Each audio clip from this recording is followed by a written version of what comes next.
د امر بالمعروف وزارت محتسبینو په دې اونۍ کې د میرمنو د حقوقو اړوند 100 بېلابېلې قضیې حل کړي دي چې د یاد جملې له مخې 53 د کورني تاوتریخوالي، 10 د میراث، 14 د غیر شرعي نکاحګانو، 8 د ولور، 11 د نفقې ورکړې، 5 میرمنو ته د شرعي نکاح زمینې برابرولو او د طلاق قضیې حل شوي دي.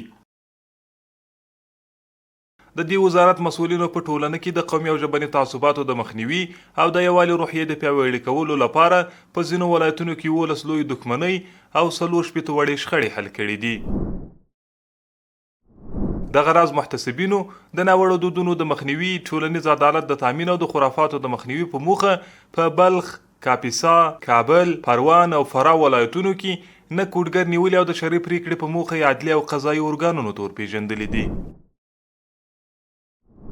محتسبینو په بازارونو کې د سود، احتکار، ترازو کې د کموالي، د تاریخ تیر او بې کیفیته موادو د خرڅلاو د مخنیوي په موخه له سوداګرو او هټیوالو سره 150 اصلاحي ناستې کړي دي.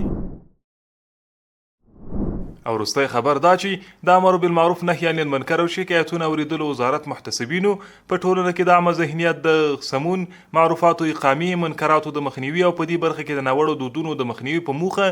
له ځایي خلکو سره نږدې 500 اصلاحي ناستې کړي دي. مولاي صل وسلم دائما ابدا.